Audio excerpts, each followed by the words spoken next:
زیادہ تر پیغمبر جو ہیں وہ آپ کے اسی ایریا سے ہیں، فلسطین کے ایریا سے، لیکن اس کے علاوہ پھر آپ کو سعودی عرب کے مختلف جگہوں پہ اور ایجپٹ میں حضرت موسیٰ علیہ السلام کی پیدائش ایجپٹ میں ہوئی تھی اینڈ سو آن. تو اس وجہ سے ہر کلاس میں اس کو ایمفسائز کرتا ہوں، پلیز اس کا خاص خیال رکھیں. آج ہم لوگ امیت کیلیفٹ کو اسٹڈی کریں گے، ہمارا فرسٹ سیشن ہے موڈیول 5 کا. اس میں ہم تھوڑا سا پچھلی کلاس کا ریویو کریں گے، پھر بنو امیہ کے خاندان کیا ہے، کہاں سے آیا ہے، بنو عباس کا خاندان کیا ہے، حضور صلی اللہ علیہ وسلم کا خاندان کی چین کیا ہے، اور پھر ہم امیت خلافت کی ابتدا کو اسٹڈی کریں گے، جو امیت خلافت میں رولرز آئے ان کو اسٹڈی کریں گے، پھر لائف آف امیر معاویہ رضی اللہ تعالیٰ عنہ کو، اور پھر فائنلی ابو سفیان رضی اللہ تعالیٰ عنہ اور مروان کے خاندان کو اسٹڈی کریں گے، کیونکہ پھر انہی دونوں خاندانوں میں امیہ خلافت رہی تھی. اچھا، اب شروع کرنے سے پہلے میں جتنے لوگ پاکستان سے ہیں ان کو پاکستان کی آزادی مبارک. اللہ تعالیٰ پاکستان کو ہمیشہ جس طرح اسلام کے نام پہ بنا تھا اسی پہ ہمیشہ کھڑا رکھے اور اس کی حفاظت فرمائے دشمنوں سے.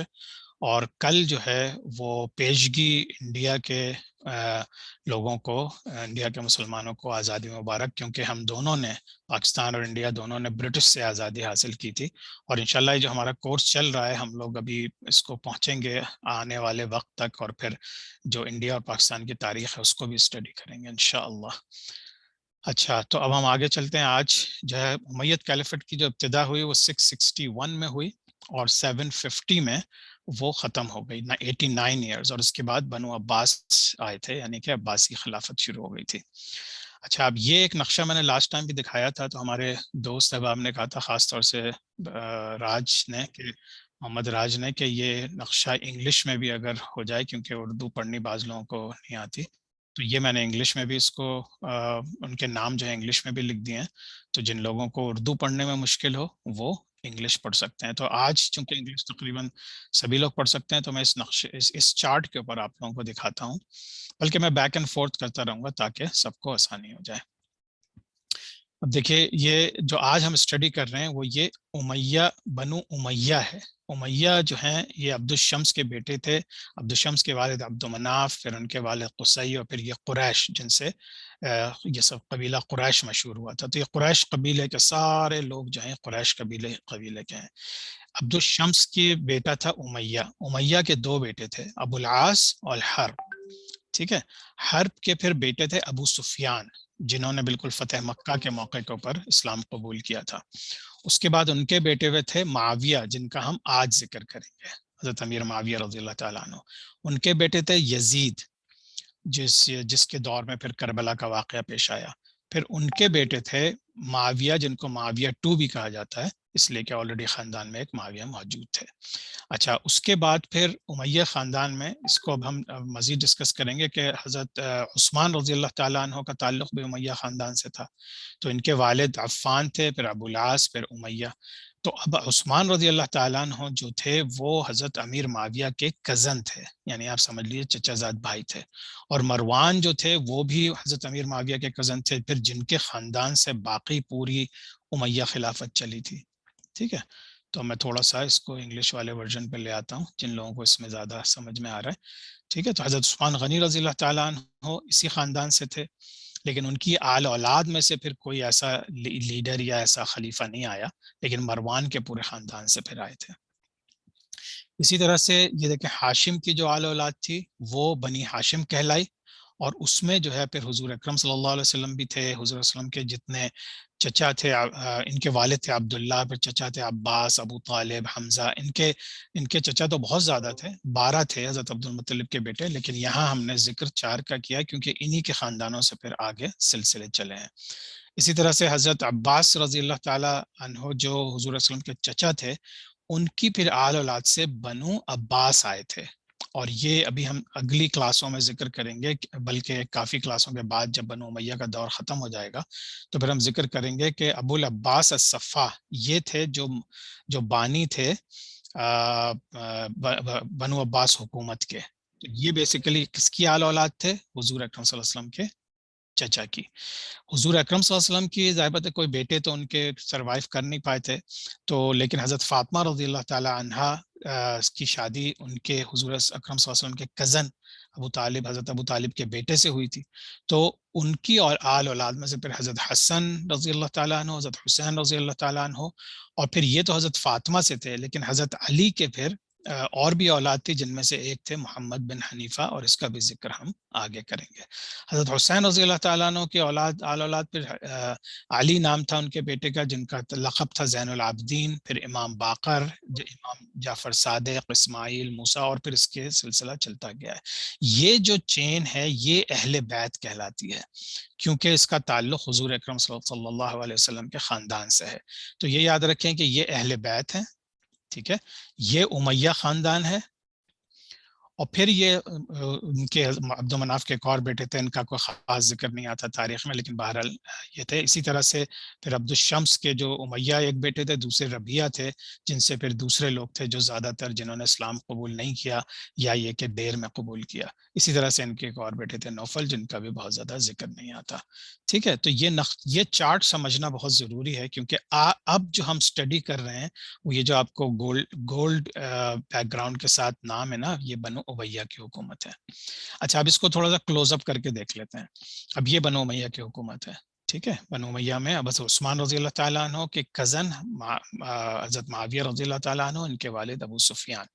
تو اب جو حکومت آ رہی ہے، آپ سمجھ لیجئے کہ اب حکومت آ رہی ہے کس کی؟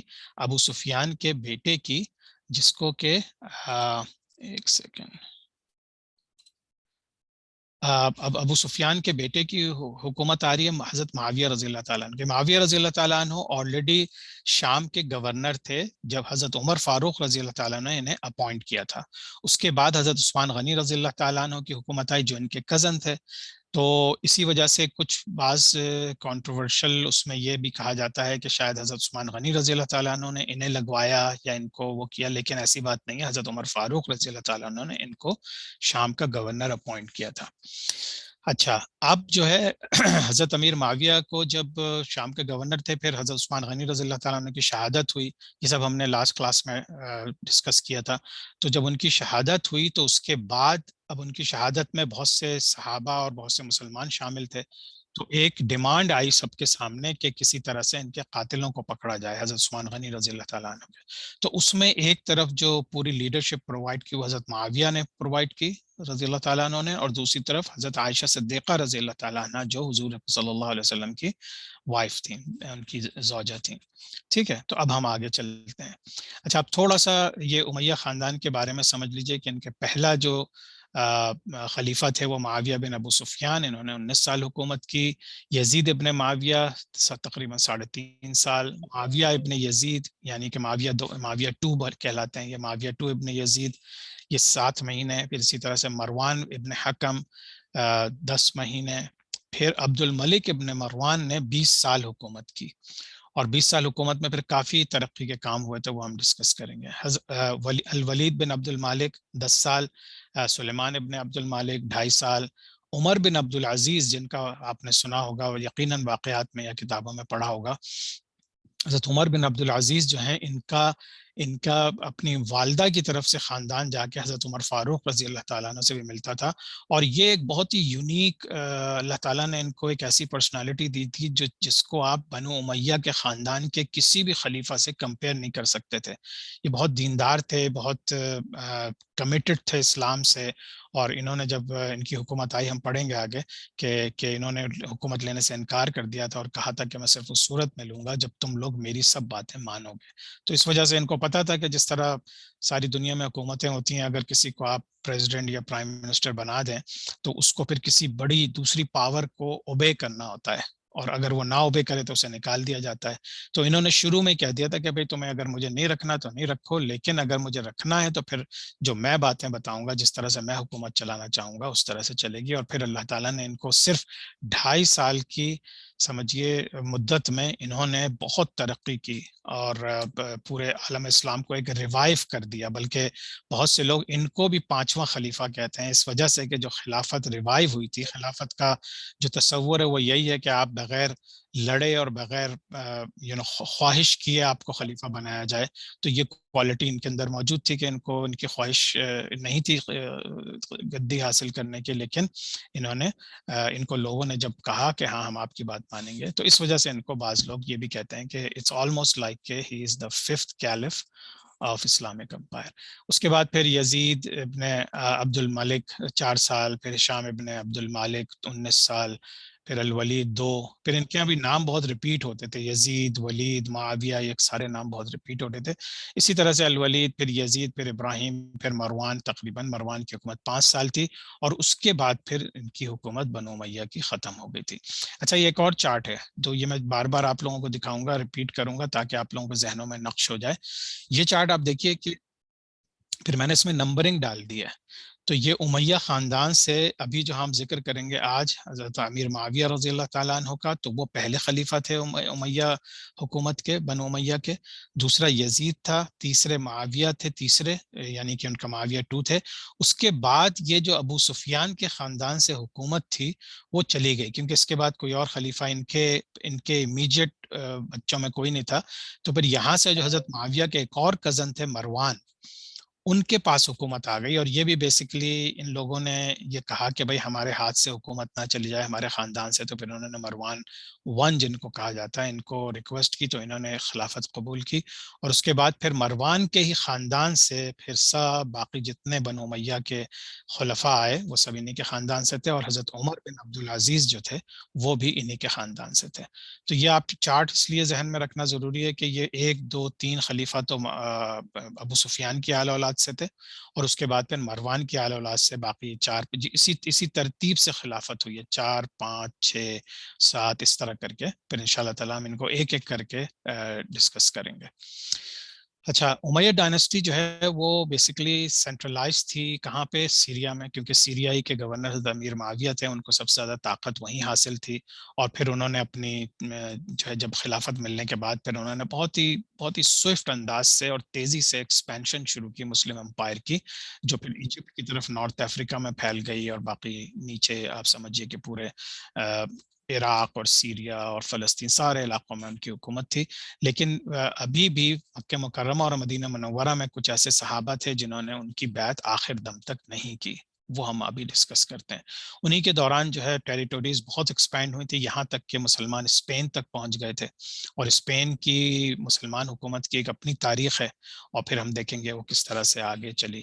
اسی طرح سے ایسٹ سائڈ پہ وہ انڈیا تک پہنچ گئے تھے، چائنا کے بارڈرز کو چھونے لگے تھے، اور پاکستان کے کچھ علاقے تھے وہ ان کے قبضے میں تھے. تو اس طرح سے یہ بہت بڑی ایکسپینشن جو ہوئی ہے وہ حضرت امیر معاویہ رضی اللہ تعالیٰ عنہ کے زمانے میں ہوئی، جو حضرت عثمان غنی رضی اللہ تعالیٰ عنہ کے جو تقریباً ہاف دور تھا، انہوں نے 12 سال حکومت کی تھی. 12 سال میں تقریباً 8 سال تک بہت ترقی ہوئی تھی، ٹیریٹوریز گین ہوئی تھیں، بہت سی نئی چیزیں ڈیولپ ہوئی تھیں. لیکن اس کے بعد پھر چونکہ فتنہ و فساد شروع ہوا حضرت عثمان غنی رضی اللہ تعالیٰ عنہ کے آخری دور میں، پھر حضرت علی رضی اللہ تعالیٰ عنہ کے دور میں کوئی بھی ٹیریٹوریل گین یا کوئی وہ نہیں ہو سکا، کیونکہ مسلسل کیاس تھی، اور پھر ان کی شہادت ہوئی اور اس طرح سے. تو اب سمجھیے کہ حضرت عثمان غنی رضی اللہ تعالیٰ عنہ کے ابتدائی دور کی جو ترقیاں تھیں وہ اب کنٹینیو ہو گئیں حضرت امیر معاویہ رضی اللہ تعالیٰ عنہ کے دور میں. تو اس دور میں انہوں نے اسلام کو بھی گرو کیا، پورے سمجھیے کہ عربین پیننسولاز میں بھی، اور ایسٹ ویسٹ نارتھ سارے یہ اسلام کو بھی گروتھ ملی، اور پھر عربک لینگویج کو بھی، کیونکہ بہرحال وہ عرب خاندان تھے تو انہوں نے عربک لینگویج کو بہت زیادہ گروتھ دی. اب یہ خیال رکھیے کہ ابھی تو عربوں کی حکومت ہے، اس کے بعد جب عجم کی حکومت آئے گی ایران کی طرف سے، جب بنو عباس کے اندر بہت سے دوسرے لوگ لے لیے جائیں گے، اور اس کے بعد پھر پوری ایک شفٹ آئے گی، تو کس طرح سے پھر عرب اور عجم کی ایک ٹینشن جسے کہہ لیں شروع ہوگی. لیکن بڑی سوئفٹلی وہ بھی ترکی جب امپائر آئی آٹومن کیلیفیٹ، تو وہاں سے پھر مسلمانوں کی لیڈرشپ جو ہے وہ ان لوگوں کو مل گئی تھی. اچھا، امیہ ڈائنسٹی ابھی جیسے میں نے ذکر کیا سفیانیز کہتے ہیں کہ ان کے جو 3 آل اولاد تھیں وہ تقریباً ڈسینڈنٹس آف ابو سفیان کے 661 سے 684 تک چلیں. پھر مروانیز آئے، ان کے اندر 11 خلفاء آئے جس میں سے 684 to 750 چلی، اور پھر 750 میں پھر بنو عباس کی حکومت شروع ہو گئی تھی. یہ ایک اور نقشہ ہے صرف آپ لوگوں کی یاد دہانی کے لیے، اس کو پلیز جب بھی آپ لوگوں کو موقع ملے اس کو ضرور دیکھیں. اور جو ہے اس کو ہو سکے تو پرنٹ کرا کے اپنے پاس لگا لیں، تاکہ آپ لوگوں کو کم از کم جب تک ہم ایک ایک امپائر اسٹڈی کر رہے ہیں تو آپ لوگوں کو صحیح سے اس کا پورا سمجھ میں آئے۔ یہ ایک اور نقشہ ہے، اس میں تقریباً کمبائن کی ہوئی ہیں، تو اس میں جو مجھے پتا ہے بہت چھوٹا ہے اس میں، لیکن یہ کہ اگر آپ لوگ اس کو اپنی اسکرینز پہ زوم کر لیں تو آپ لوگوں کو نظر آ جائے گا۔ یہ بیسیکلی آپ سمجھیے کہ امیہ کا خاندان ہے، جس میں سے یہ ابو سفیان کے اعلیٰ اولاد ہیں، یہ مروان کے اعلیٰ اولاد ہیں۔ اس کے بعد پھر جب بنو امیہ کی حکومت ختم ہوگی اور بنو عباس کی حکومت آئے گی، تو وہاں سے ایک بچہ بچے گا جو جس کا نام عبد الرحمن ہے، وہ پھر اسپین بھاگ جائیں گے، اور وہاں پہ پھر حکومت، اسپین تو فتح ہو چکا تھا طارق بن زیاد کے زمانے میں، لیکن یہ کہ پھر وہاں پہ انہوں نے بہت بڑے پیمانے پہ حکومت کی، اور پھر یورپ کے اندر تک چلے گئے تھے، فرانس کے اندر تک، فرانس کے مڈل تک پہنچ گئے تھے طارق بن زیاد کے زمانے میں۔ اس کے بعد پھر انہوں نے، آپ سمجھ لیے پورچوگال، آج کل پورچوگال اور اسپین ایک دکھاتے ہیں، لیکن مطلب یہ کہ الگ الگ کنٹریز دکھاتے ہیں، اس زمانے میں پورا اندلسیہ کہلاتا تھا، یہ اندلس، تو یہ اندلس پہ حکومت کی ان لوگوں نے تقریباً سمجھ لیے آلموسٹ یہ 756 سے شروع کر کے یہ آلموسٹ 1400 تک ان کی حکومت گئی تھی۔ تو ان لوگوں کے خاندان کے نام اور کس طرح سے چلا، تو ان کا جو خاندان تھا بنو امیہ کا، وہ تقریباً 1025 تک چلا تھا، اور اس کے بعد پھر دوسرے خاندان آ گئے تھے جنہوں نے پھر اسپین پہ حکومت کی، اور وہ تقریباً 1400 تک گئی تھی۔ امویہ امپائر کا ایک میپ ہے، اس میں دیکھ لیا ایکسپینشن انڈر دا پروفیٹ صلی اللہ علیہ وسلم، یہ ایکسپینشن ہوئی تھی انڈر فورتھ کیلف، جب چاروں خلیفہ تھے ان کے زمانے میں، یہ نارتھ افریقہ بھی فتح ہو چکا تھا، آپ کے ایران کے حصے میں بھی آ گئے تھے، اور اس کے بعد پھر جب حضرت امیر معاویہ کے زمانے میں، یعنی امیہ کیلفٹ کے زمانے میں، پھر یہ پورا نارتھ افریقہ ہو گیا تھا، اسپین بھی ہو گیا تھا، یہ پورچوگال ہے آج کے نقشے کے مطابق، یہ اسپین ہے، اور یہ فرانس کے ایریے تک ہم لوگ پہنچ گئے تھے۔ اسی طرح سے یہاں پہ پھر آپ سمجھ لیجئے کہ یہ ایران سے مزید نکل کے سینٹرل ایشیا کی طرف، پھر یہ پاکستان کا حصہ ہے، آلموسٹ پاکستان کا جو سندھ کا علاقہ ہے وہ پورا ان کے پاس تھا، اسی طرح سے انڈیا کے بارڈرز تک پہنچ گئے تھے، اور اوپر چائنا کے بارڈرز تک پہنچ گئے تھے۔ تو یہ ایک نقشہ ہے جس کو آپ آرام سے ڈفرینشیٹ کر سکتے ہیں کلر کوڈنگ کے لحاظ سے، کہ مسلمانوں کی حکومت کس دور میں کہاں کہاں پھیلی۔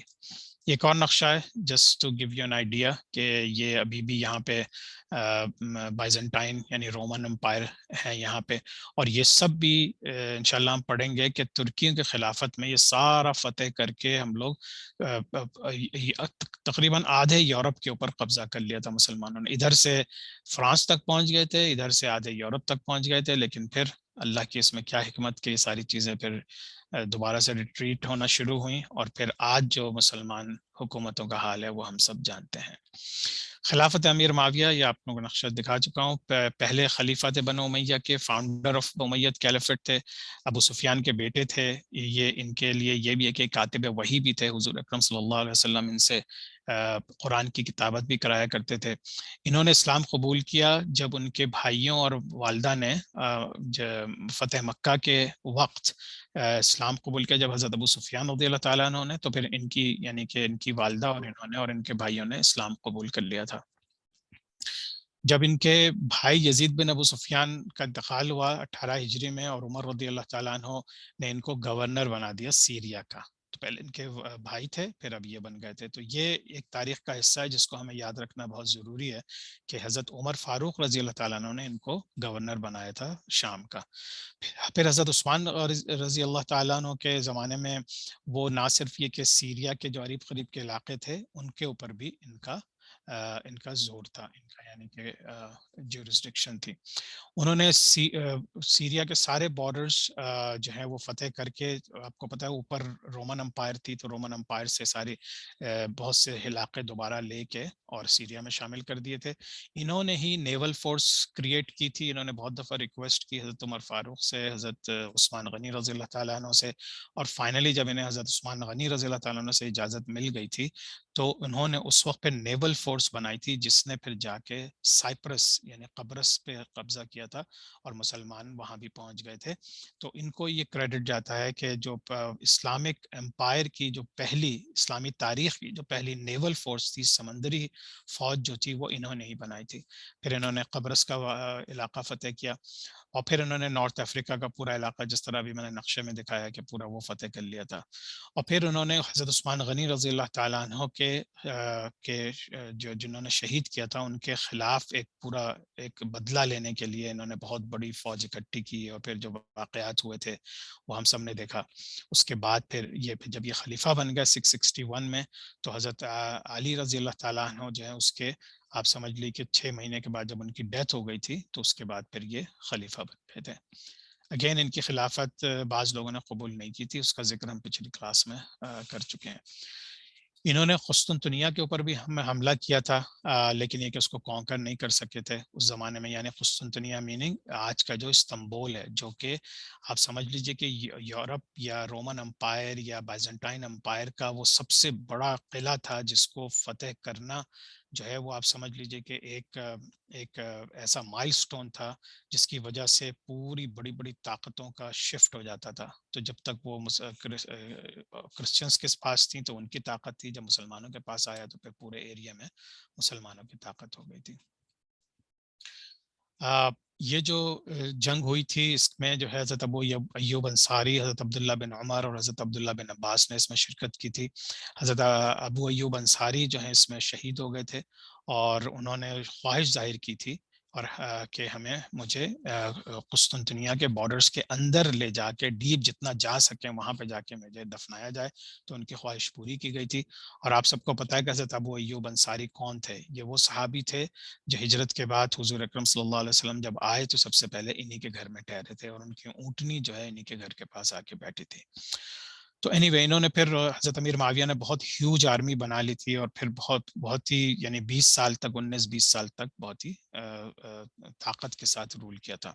بہت سے نئے قلعے بنائے, بہت سے جو ایگزسٹنگ قلعے تھے ان کو رینوویٹ کیا, فورٹس کو. شپ مینوفیکچرنگ کمپنی, چونکہ اب نیول فورس شروع ہو چکی تھی تو شپ مینوفیکچرنگ کمپنی سٹارٹ ہوئیں, جس کے اندر پھر مزید سے زیادہ شپس اور جنگی جہاز اور پھر سفر کے لیے بھی یہ سب چیزیں انہی کی حکومت میں بننا شروع ہوئی تھی. میل سسٹم کریٹ ہوا تھا جو کہ کسی بھی حکومت میں ایک بہت امپورٹنس رکھتا ہے. آپ کو پوسٹل سسٹم جسے کہتے ہیں, پوسٹل سسٹم اگر نہ ہو تو پھر کمیونیکیشن میں عام لوگوں کی بھی اور فوج کی بھی بڑی مشکلات ہو جاتی ہیں. اور ایک سسٹمیٹک وے میں کوئی نہیں تھا. پہلے گھوڑے یا اونٹ یا اس طرح کر کے لوگ دوڑا دیتے تھے کہ بھئی جا کے یہ میسج پہنچا دیا جائے, لیکن یہ کہ کوئی ایک سسٹمیٹک وے میں پوسٹل سسٹم نہیں تھا, تو انہوں نے اس کو بھی کریٹ کیا. پھر انہی کے زمانے میں جو آفیشیل ڈاکیومنٹس کو بنا کے کاپی کر کے رکھا جانے لگا. پہلے زمانے میں یہ ہوتا تھا اگر ایک کوئی فرض کیجئے کسی نے کوئی حکم جاری کیا ہے تو اس کے اوپر دستخط ہوئے اور وہ لیٹر چلا گیا, اور پھر جا کے جس کے پاس گیا اس کے پاس آپشن ہے کہ وہ اس کو ڈاکیومنٹ کر سکے, لیکن اس کی کوئی کاپی نہیں ہوتی تھی.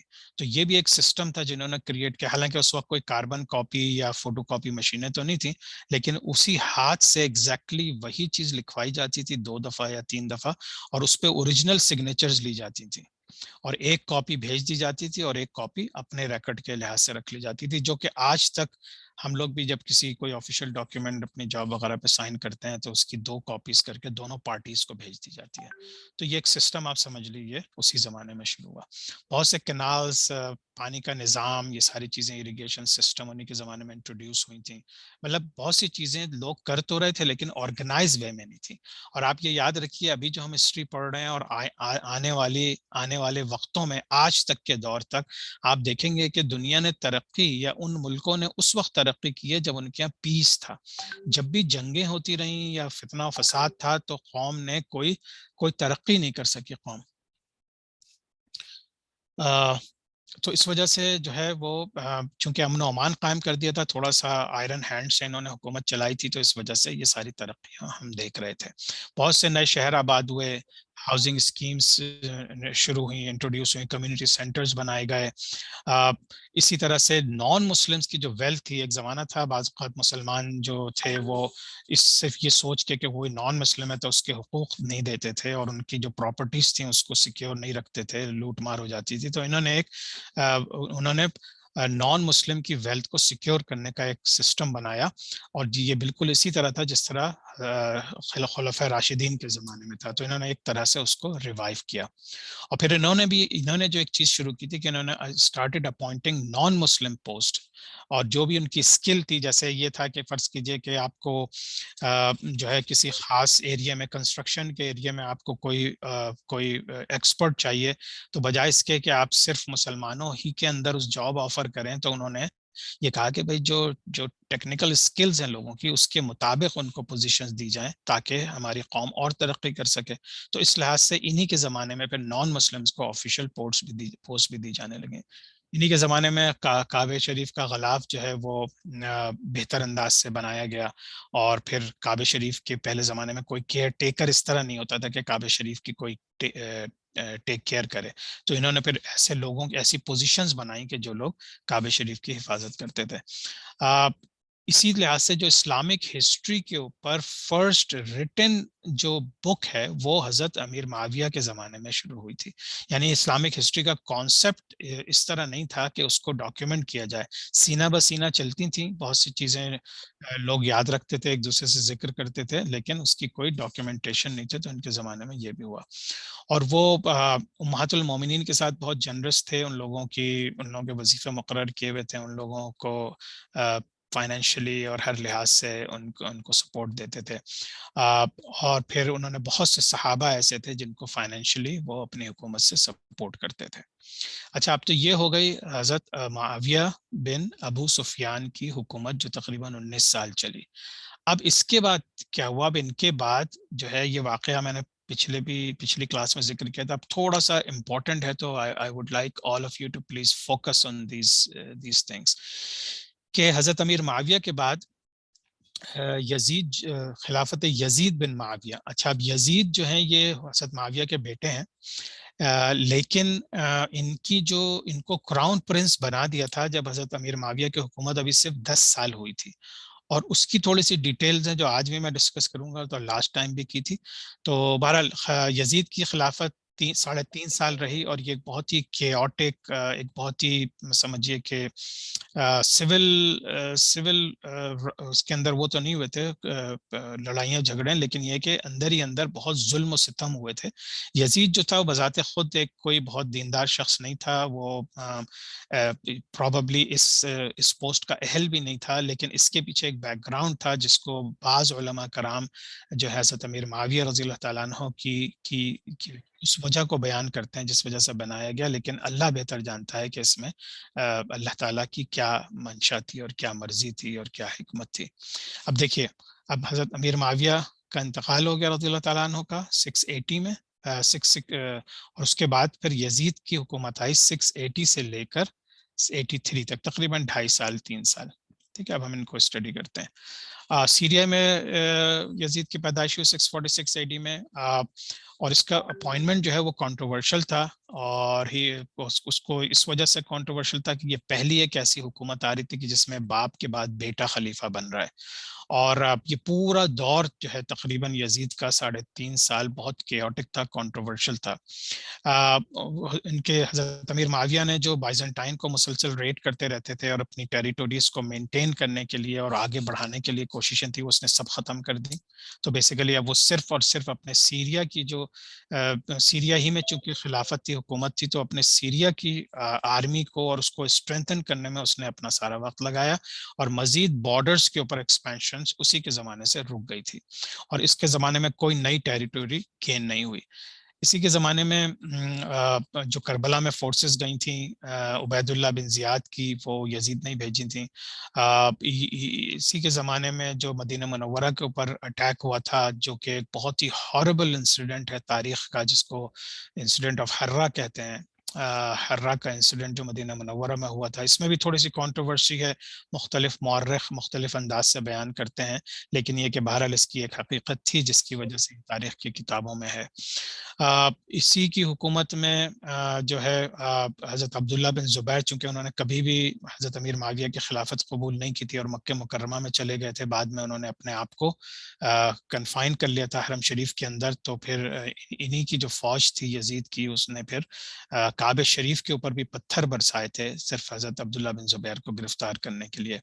اور یہ سارے ظلم و ستم مزید بڑھتے رہتے اگر یزید کا انتقال نہیں ہو جاتا. اگر یزید کی ڈیتھ نہیں ہو جاتی تو یہ شاید ظلم و ستم اور بڑھتے، لیکن اللہ بہتر جانتا ہے. کیونکہ جب حضرت عبداللہ بن زبیر کو پکڑنے کے لیے ان کی فوج آئی اور کعبہ شریف کے اوپر حملہ کیا اور اس کو بہت زیادہ یعنی بے حرمتی کی، تو لیکن اچانک اسی وقت خبر ملی کہ یزید کا انتقال ہو گیا، تو پھر یہ ان کی فوج واپس چلی گئی اور اس طرح سے حضرت عبداللہ بن زبیر اس وقت وہاں پہ بچ گئے. اچھا، اب تھوڑا سا ریویو کر لیتے ہیں. مجھے پتا ہے ٹائم تھوڑا سا 4-5 منٹ آج آگے جائیں گے، لیکن اگر آپ لوگ تھوڑا جسٹ بیئر ود می کہ حضور اکرم صلی اللہ علیہ وسلم کی ڈیتھ ہوتی ہے 632 AD میں. پہلی خلیفہ حضرت ابوبکر صدیق رضی اللہ تعالیٰ عنہ، اسی طرح سے عمر فاروق رضی اللہ تعالیٰ عنہ، پھر عثمان بن عفان، پھر علی ابن طالب، پھر حضرت حسن رضی اللہ تعالیٰ عنہ تقریباً 6 مہینے خلافت کی بیعت لیتے ہیں، لیکن اس کے بعد حضرت امیر معاویہ کی بیعت قبول کر لیتے ہیں. پھر حضرت امیر معاویہ جو ہے چونکہ سیریا کے خلیفہ تھے تو انہوں نے عراق، ایجپٹ اور دوسرے ایریاز میں ان کی خلافت ہو جاتی ہے، لیکن مکہ مکرمہ اور مدینہ منورہ میں جو میجر صحابہ تھے، حضور اکرم صلی اللہ علیہ وسلم کے بہت قریب صحابہ تھے، انہوں نے ان کی خلافت قبول نہیں کرتے امیر معاویہ کی رضی اللہ تعالیٰ عنہ کی. حسین رضی اللہ تعالیٰ عنہ نے بھی ان کی خلافت قبول نہیں کی، اور ان کے بھائی نے کر لی تھی لیکن انہوں نے نہیں کی، اور انہوں نے پھر مکہ مکرمہ مدینہ منورہ میں رہے جب تک کہ کربلا کا واقعہ پیش نہیں آیا. جب جس طرح لاسٹ کلاس میں ہم نے ڈسکس کیا تھا کہ حضرت حسین رضی اللہ تعالیٰ عنہ پھر کربلا میں جا کے عبید اللہ بن زیاد کی فوج سے ٹکراتے ہیں اور پھر ان کے پورے خاندان کو شہید کر دیا جاتا ہے.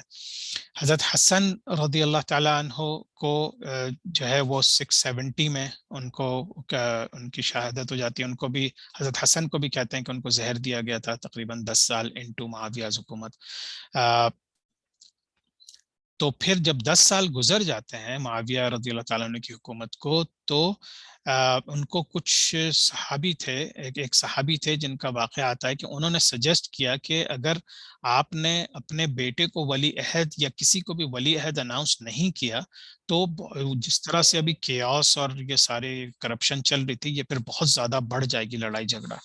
تو کہتے ہیں بعض اس میں اختلاف ہے، تو اس وجہ سے دونوں سائٹ کی تاریخ میں آتا ہے کہ حضرت امیر معاویہ نے خود سے اپنے بیٹے کو کہا تھا بغیر کسی پریشر کے، لیکن دوسرے اس میں یہ آتا ہے کہ ان کو یہ کہا گیا تھا کہ اگر آپ نے ولی عہد اپنا اپوائنٹ نہیں کیا اپنی زندگی میں تو پھر بہت زیادہ لڑائی جھگڑے اور فتنہ و فساد شروع ہو جائے گا. تو پھر تقریباً جب ان کی 10 سال ان کی حکومت ہو چکی تھی، انہوں نے یزید کو اپنا ولی عہد اپوائنٹ کر دیا تھا. اور اس چیز کو بھی حضرت حسین رضی اللہ تعالیٰ عنہ اور دوسرے 4 میجر صحابہ نے ایکسیپٹ نہیں کیا تھا. حضرت معاویہ کا انتقال 680 AD میں ہو جاتا ہے. پھر حضرت ان کے بیٹے یزید جو ہیں وہ خلیفہ بن جاتے ہیں. حضرت عبداللہ بن عمر رضی اللہ تعالیٰ عنہ، حضرت عبداللہ بن عباس رضی اللہ تعالیٰ عنہ جو ہے وہ یزید کی کیلیفٹ کو ایکسیپٹ کر لیتے ہیں صرف اس وجہ سے کہ مسلمانوں میں پیس اینڈ ہارمنی رہے. حضرت عبداللہ بن زبیر رضی اللہ تعالیٰ عنہ اور حضرت حسین بن علی رضی اللہ تعالیٰ عنہ انہوں نے اس وقت بھی پھر اس کی خلافت کو قبول نہیں کیا، ان کے ہاتھ پہ بیعت نہیں کی. حضرت حسین رضی اللہ تعالیٰ عنہ ان کو لیٹرز ملنے شروع ہو جاتے ہیں کوفہ سے. ہم نے یہ ساری لاسٹ کلاس میں بہت تفصیل سے ڈسکس کیا تھا، اس لیے میں بریفلی ڈسکس کر رہا ہوں تاکہ جو نئے لوگ آئیں ان کو تھوڑا سمجھ میں آ جائے کہ حضرت حسین رضی اللہ تعالیٰ عنہ کو لیٹرز ملنا شروع ہوتے ہیں کوفہ سے کہ بھئی ہم آپ کی سپورٹ کو کھڑے میں ہیں اور ہم معاویہ کی حکومت سے یا فائٹ کر سکتے ہیں ہم، تو آپ ہمارے پاس آ جائیں، ہم یزید کی حکومت سے یعنی کہ بنو امیہ کی حکومت سے فائٹ کر سکتے ہیں یزید کے خلاف. لیکن بعد میں پھر ہمیں پتہ چلا کہ جب حضرت حسین رضی اللہ تعالیٰ عنہ نے مسلم بن عقیل کو بھیجا ٹو ویریفائی دیٹ، تو ان کے ہاتھ پہ 10 سے 12 ہزار لوگوں نے بیعت کی، لیکن پھر پتہ چلا کہ یہ ایک فیک تھا اور حضرت مسلم بن عقیل کو قتل کر دیا جاتا ہے. حضرت حسین رضی اللہ تعالیٰ عنہ کو چونکہ انکریجمنٹ مل چکی تھی تو وہ انہوں نے جرنی شروع کر دی تھی، لیکن جب مسلم بن عقیل کے قتل کا شہادت کا واقعہ ملتا ہے تو پھر وہ واپس جانا چاہتے ہیں، لیکن مسلم بن عقیل کے بیٹے بھی ان کے ساتھ تھے تو انہوں نے کہا ہمیں اپنے والد کا بدلہ لینا ہے جس طرح سے ان کو قتل کیا گیا ہے. تو پھر حضرت حسین رضی اللہ تعالیٰ عنہ جو ہیں وہ چلے جاتے ہیں، پھر ان کو کوفہ میں داخل نہیں ہونے دیا جاتا. وہ کوفہ سے ہٹ کے تھوڑا سا اوپر کی طرف جاتے ہیں، کربلا میں کیمپ کرتے ہیں. پھر وہاں کے جو واقعات ہوئے وہ ہم سب نے لاسٹ کلاس میں بھی اٹینڈ کیا تھا کہ کربلا کا واقعہ پیش آتا ہے. اور یہ جو عبید اللہ بن زیاد تھا، یہ ایک بہت ہی ظالم انسان تھا، بہت ہی اس کے ظلم جو ہے ویسے ہی مشہور تھے. اس کو پہلے بصرہ کا گورنر تھا، لیکن پھر یزید نے اس کو کوفہ کا گورنر بھی بنا دیا. اور پھر بیسیکلی جتنے یزید نے ظلم اور ستم کیے ہیں وہ عبید اللہ بن زیاد کے تھرو ہی کیے ہیں. اور پھر ایون کے بعد میں پھر یزید کی فوجوں نے جب مدینہ منورہ پہ حملہ کیا تھا، وہ بھی ایک بہت ہی دردناک داستان ہے. تو یہ سارا واقعہ ہم نے لاسٹ ٹائم کیا تھا کہ حضرت حسین رضی اللہ تعالیٰ نے پھر ریکویسٹ کی تھی کہ بھئی مجھے اگر اس سے یزید سے ملنے دیا جائے تو میں اس سے ڈائریکٹ بات کرنا چاہوں گا، لیکن عبید اللہ بن زیاد نے نہیں ملنے دیا. پھر بہت ساری جو ایک نیگوشیشنز تھیں وہ ختم کرتے کرتے آخر میں انہوں نے کہا تم یا صرف لڑو ہم سے یا یزید کی بیعت قبول کرو. تو حضرت حسین رضی اللہ تعالیٰ عنہ نے کہا کہ نہیں، میں لڑوں گا، کیونکہ میں آئندہ آنے والی دنیا کے لیے یہ ایک پیغام بھیجنا چاہتا ہوں کہ جب حق میں انسان ہوتا ہے، حق پہ کھڑا ہوتا ہے، تو پھر اس کو جان بھی قربان کرنی پڑتی ہے. اور پھر نہ صرف یہ کہ ان کو شہید کیا گیا بلکہ ان کے پورے خاندان کو شہید کر دیا گیا. تو یہ واقعہ ہوا تھا جو تھا، یہ ہم لوگوں نے لاسٹ ٹائم ڈسکس کر لیا تھا. حسین رضی اللہ تعالیٰ عنہ کی شہادت ہو جاتی ہے، اور پھر تقریباً 3 سال مزید گزر جاتے ہیں، اور یزید اپنی حکومت مزید مضبوط کرتا چلا جاتا ہے، لیکن مکہ مکرمہ اور مدینہ منورہ میں اس کی پوزیشن جو ہے وہ رہتی ہے. اور پھر ایک جو ہے بہت ہی دردناک واقعہ پیش آتا ہے. اس کو تاریخ میں نہ جانے کیوں بہت کم مینشن کیا جاتا ہے، لیکن اس کی ایک حقیقت ہے. یہ بیٹل آف ہررا کہلاتی ہے، 683 اے ڈی میں ہوئی. اور مدینہ منورہ کے جو مہاجرین اور انصار تھے، اور جو ان لوگوں نے جو حضور اکرم صلی اللہ علیہ وسلم کے بہت قریب تھے، صحابہ تھے، ان لوگوں نے یزید کی خلافت کو قبول نہیں کیا تھا. تو اب یزید نے اپنی حکومت پورے شام، عراق، نارتھ افریقہ ہر جگہ پہ تو جما لی تھی، لیکن مکہ مکرمہ اور مدینہ منورہ میں اس کو بیعت نہیں مل رہی تھی ٹوٹلی. تو پھر اس نے کیا کیا کہ اس نے پھر سختی سے نمٹنے کا کہا، اور سب سے کہا کہ سختی سے جا کے مدینہ منورہ مکہ مکرمہ جائیں اور ان لوگوں کو کہیں کہ یہ لوگ بیعت کریں. لیکن ان میں سے پھر بھی بہت سے لوگوں نے بیعت نہیں کی. تو 26 اگست 683 اے ڈی کو پھر اس نے بائی فورس اپنی فوج بھیجی کہ وہ صرف اس لیے کہ وہ بیعت کریں. لیکن مدینہ منورہ والوں کو پتا تھا کہ وہ بہت تھوڑی سی تعداد میں ہیں اور یزید کی اتنی بڑی آرمی ہے، لیکن انہوں نے بھی جس طرح حضرت حسین رضی اللہ تعالیٰ نے ڈیسائیڈ کیا تھا کہ میں شہید ہو جاؤں گا لیکن بیعت نہیں کروں گا، اور ایک ظلم کو ایڈمٹ نہیں کروں گا کہ اگر کوئی ظالم ہے تو اس کی بیعت کرنے کا مطلب یہ کہ پھر آپ بھی ظلم کا ساتھ دیتے ہیں. تو جس طرح حضرت علی رضی اللہ تعالیٰ عنہ کی سنت تھی، اسی طرح سے مدینہ منورہ والوں نے حضرت حسین رضی اللہ تعالیٰ عنہ کی جو سنت، مدینہ منورہ والوں نے بھی یہی موقف لیا کہ وہ یزید کی آرمی سے فائٹ کریں گے چاہے شہید ہو جائیں. پھر یہ مدینہ منورہ کے تھوڑا سا نارتھ ویسٹ میں ایک جگہ ہے جس کا نام ہے ہررا. تو وہاں پہ یزید کی فوجیں آئیں تو مدینہ منورہ سے نکل کے لوگوں نے جا کے ان کے ساتھ فائٹ کی، سب کو شہید کر دیا گیا. لیکن اس کے بعد جو واقعہ ہوا وہ بڑا دردناک تھا کہ پھر یزید نے اپنی فوج کو حکم دیا کہ تم مدینہ منورہ کے اندر جاؤ اور 3 دن تک جو لوٹ مار کرنی ہے کرو، جو چاہے کرو. تو اس میں پھر یہ تک ہوا کہ مسلمان مردوں، عورتوں، بوڑھوں، بچوں کو سب کو قتل کر دیا گیا. مدینہ کی گلیوں میں ایک سٹوری کے مطابق کہ خون کی ندیاں بہہ گئی تھیں. مسلمان عورتوں کو ریپ کیا گیا، گھروں کو جلا دیا گیا اور ڈسٹرائڈ کر دیا گیا. ناؤ اگین یہ چیز ذہن میں رکھیں کہ یہ سب تاریخی واقعات ہیں. اس میں کچھ لوگ، میں نے ایسی کتابیں بھی پڑھی ہیں جو لوگ اس سے ایگری نہیں کرتے، وہ کہتے ہیں اس کا جو اتنا ایکسٹریم چیزیں نہیں ہوئی تھیں. لیکن اللہ عالم، کیونکہ ہمیں تاریخ کو پڑھنا ہے. میں نے کچھ علماء سے یہ سنا ہے، خصوصاً ڈاکٹر اسرار احمد نے اس واقعے کو بہت تفصیل سے بیان کیا ہے. تو اگر آپ لوگوں کو بھی اگر اس میں انٹرسٹ ہو تو انشاءاللہ آپ لوگ سن سکتے ہیں. تو بہرحال تو یہ سارے واقعات ہوئے اور یہ تقریباً 3 دن تک یہ ساری چیز چلتے رہیں. اور پھر عبداللہ بن زبیر جو ہیں وہ پھر نکل کے وہاں سے مکہ مکرمہ چلے گئے اور انہوں نے حرم شریف میں اپنے آپ کو کنفائن کر لیا. ان کو بیسیکلی سیج کر لیا گیا حرم شریف کے اندر. پھر یزید کی فوجیں مکہ مدینہ منورہ میں تباہی مچانے کے بعد مکہ مکرمہ کی طرف گئیں، اور انہوں نے سب سے بیعت لینی شروع کی. جن لوگوں نے نہیں کی ان کو یا تو قتل کر دیا جاتا تھا یا اریسٹ کر لیا جاتا تھا. اور پھر یہاں تک ہوا کہ جب حرم شریف میں حضرت عبداللہ بن زبیر کو ریکور کرانے کے لیے ان لوگوں نے پتھر برسانے شروع کیے، اور جو جا کے کعبہ شریف پہ بھی لگتے تھے، اور بہت زیادہ ڈیمیج ہو گیا تھا کعبہ شریف کا، جس کو پھر بعد میں اسی امیہ خاندان کے کچھ خلفاء نے پھر اس کی کنسٹرکشن دوبارہ سے اچھے طریقے سے کروائی تھی. اچھا، ابھی یہ سیج جاری تھا کہ ان کو خبر ملتی ہے کہ یزید کا انتقال ہو گیا ہے، تو یہ لوگ پھر سارے کے سارے ان کی فوج واپس چلی جاتی ہے. اس کے بھی بہت ڈیٹیل واقعات ہیں، چونکہ ہم ہسٹوریکل سیکوینشل وے میں چل رہے ہیں، تو انشاءاللہ تعالیٰ کبھی ذکر آیا یا کوئی سوال جواب ہوئے تو اس میں ہم ڈسکس کر لیں گے. لیکن یہ کہ یزید کی آرمی بہرحال واپس سیریا چلی جاتی ہے. اس وقت پھر جو ہے، اب اس کے بعد پھر خلافت معاویہ آتی ہے. خلافت معاویہ 2، یعنی کہ یعنی کہ جب انتقال ہو جاتا ہے تو معاویہ بھی نام تھا یزید کے بیٹے کا. یزید کے باپ کا نام بھی معاویہ تھا اور بیٹے کا نام بھی معاویہ تھا. لیکن اس کی حکومت، ان کی حکومت صرف 7 مہینہ رہتی ہے، 683 سے 684، ایک سال کے اندر اندر ان کی حکومت ختم ہو جاتی ہے. اب یہ کون ہے؟ یہ دیکھیے، یہ ہے معاویہ. تیسرے نمبر پہ ابو سفیان کے بیٹے حضرت امیر معاویہ تھے رضی اللہ تعالیٰ عنہ، پھر یزید تھے، پھر معاویہ. تو اب ان کی بارے میں ہم بات کر لیتے ہیں، جن کی حکومت بہت شارٹ تھی. یہ بہت دیندار آدمی تھے. انہوں نے جو ہے اپنی فیملی نے جتنے بھی ظلم کیے تھے، خاص طور سے یزید نے، ان سب کو ایکنالج کیا انہوں نے، اور اس کا غم اور اس کا افسردگی کا اظہار کیا. لیکن پھر انہوں نے کچھ اس طرح سے ذہنی طور پہ اتنے ڈپریس ہو گئے کہ انہوں نے اپنے آپ کو ایک روم میں قید کر لیا، اور پھر ایک دن بغیر کسی کو بتائے کہیں نکل گئے، کہیں بھاگ گئے. اور اس طرح سے اب اس کے جو ابو سفیان کی فیملی کی خلافت تھی، وہ سمجھے اس کے اوپر ختم ہو گئی. اور there was a vacuum، کوئی گیپ آ گیا ایک دم سے، کوئی خلیفہ نہیں ہے. تو پھر عبداللہ بن زبیر رضی اللہ تعالیٰ عنہ نے مکہ مکرمہ میں ان لوگوں نے ان کے ہاتھ پہ بیعت شروع کر دی کہ اب یہ ہمارے خلیفہ یہ ہیں.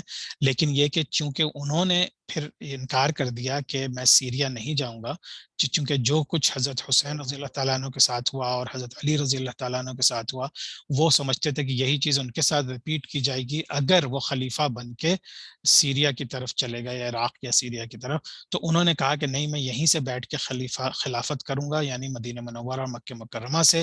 لیکن چونکہ ظاہر سی بات ہے ساری طاقت اور اس وقت پورے ایڈمنسٹریشن جو ہے وہ سیریا میں تھی، تو اس وجہ سے یہ خلافت صرف وہیں تک ہو کے رہ گئی، آگے بہت زیادہ نہیں چل سکی.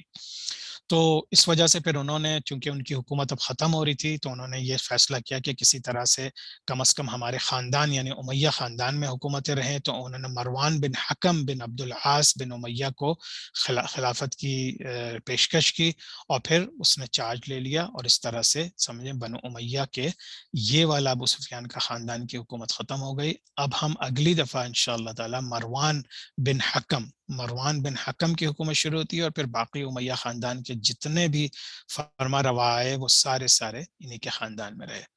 اب انشاءاللہ تعالیٰ اگلے ہفتے ہم پھر امیت کیلیفٹ کو کنٹینیو کریں گے. اب جو ہے سوال جواب لے لیتے ہیں انشاءاللہ، اس کے بعد پھر ڈسکشن سیشن رکھیں گے. تو جس کو بھی کوئی سوال ہو انشاءاللہ اپنا ہینڈ ریس کر دیجئے، تو بس یہ اس کو سیشن کو ختم کر کے پھر ہم کوسچن آنسر سیشن میں انٹر ہو جائیں گے. سبحانک اللہم و بحمدک، نشہد ان لا الہ الا انت، نستغفرک و نتوب الیک. السلام علیکم ورحمۃ اللہ وبرکاتہ.